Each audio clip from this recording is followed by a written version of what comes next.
Ukrainian drones struck multiple military targets in Russia, including the Tambov gunpowder plant. Overnight on June 11th, the General Staff of Ukraine's armed forces reported. The plant, one of Russia's main manufacturers of gunpowder and explosives for small arms, artillery, and rocket systems, caught fire following the drone strike, according to the General Staff.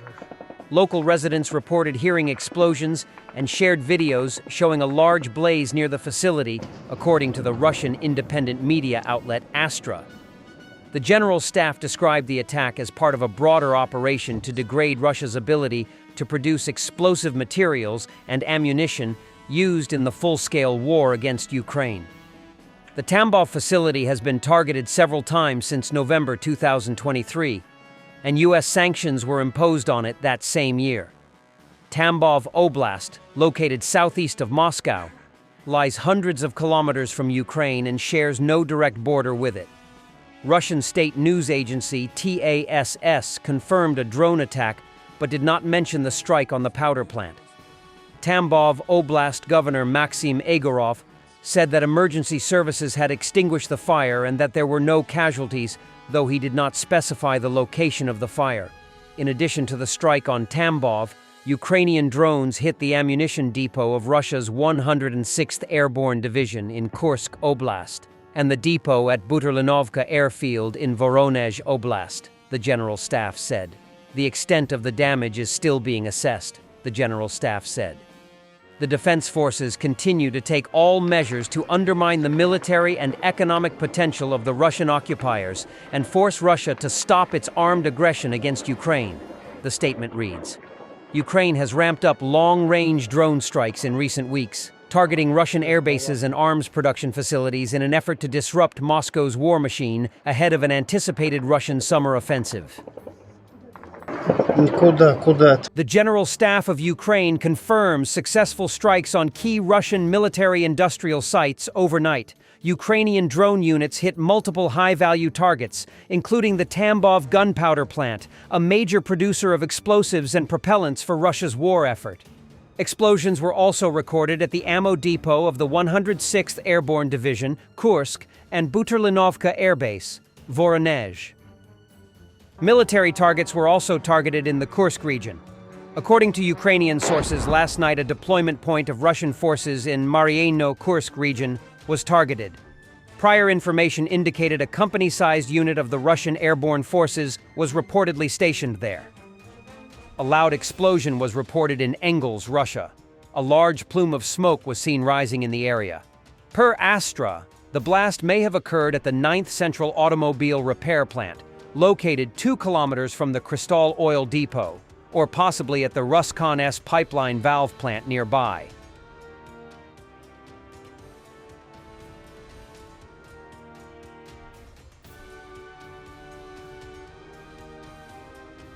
The units of Ukraine's 10th Mountain Assault Brigade Edelweiss have repelled a Russian motorcycle assault in the Siversky sector. The brigade's press service released a video showing the engagement. Russian forces deployed 19 dirt bikes, 3 buggies, and a platoon-sized infantry group aiming to approach the Ukrainian lines at high speed for seizure of Ukrainian positions. Once the Russian assault group was detected, Ukrainian forces launched drones to intercept them. Enemy personnel were targeted using a combination of FPV drones and drones equipped with munition drop systems. The operators from the 10th Brigade were able to accurately strike the Russian forces as they advanced. Following the failed assault, 3 Russian soldiers surrendered. According to preliminary estimates, Russian forces suffered losses: 18 killed and 5 wounded. On the battlefield, Ukrainian drones destroyed 13 motorcycles and 3 buggies. No casualties were reported among Ukrainian personnel. This was not the first time the 10th Brigade faced Russian assaults using improvised vehicles. In May 2025, the brigade repelled an attack involving civilian cars. Those vehicles included Russian-made cars fitted with anti-drone cages and stripped of doors and trunks. That attempt resulted in the destruction of 12 vehicles, 1 motorcycle, and dozens of Russian personnel losses. The Khortytsia Operational Strategic Group, along with supporting units, also reported having repelled a similar assault near the settlement of Bahatir. Russian forces in that engagement used 18 motorcycles and 10 cars with improvised anti-drone protection, attempting to advance across open fields toward Ukrainian positions.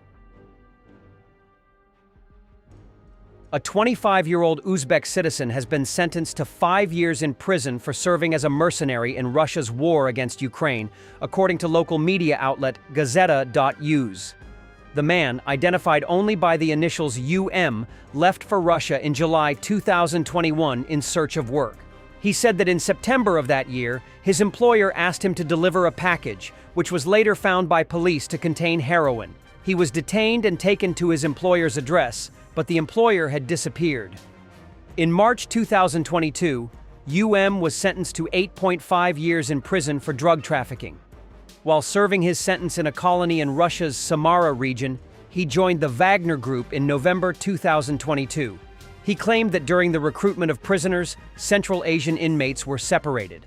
3 who refused to join were publicly executed, and around 200 others were forced to sign contracts. Training took place in the Russian-occupied Donetsk region. Afterward, UM was deployed to the front line, where he served for about 4 months. He was wounded in the leg in February 2023 and hospitalized. According to his testimony, Wagner fighters were warned that retreat would be punished by execution. While in hospital, speaking Uzbek was forbidden and punished as espionage, he said. Bodies of the dead were only buried if they had identification tags. In exchange for fighting, he was granted early release, Russian citizenship, a payment of 500,000 rubles, and medals, for courage, and for the capture of Soledar. UM later found a new job in Russia but reportedly learned that some Wagner veterans were being forcibly returned to the front line. He returned to Uzbekistan in October 2024, where he was quickly detained by law enforcement.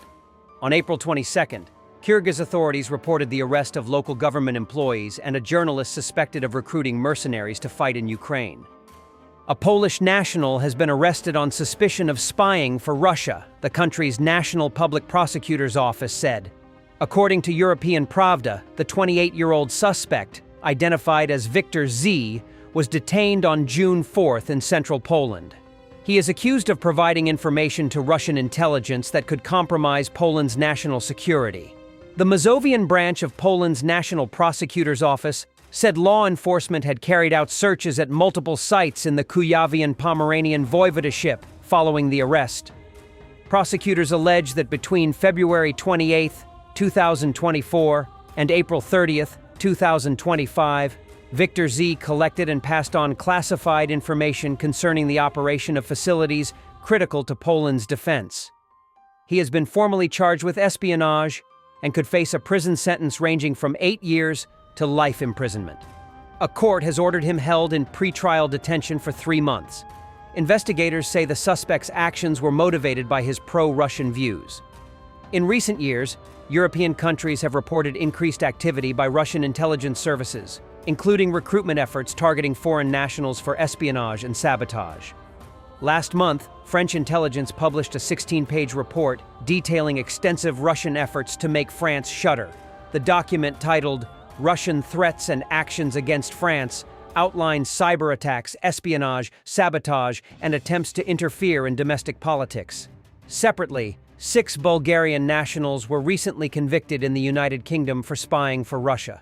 They received various prison sentences. Thanks for watching, and don't forget to subscribe.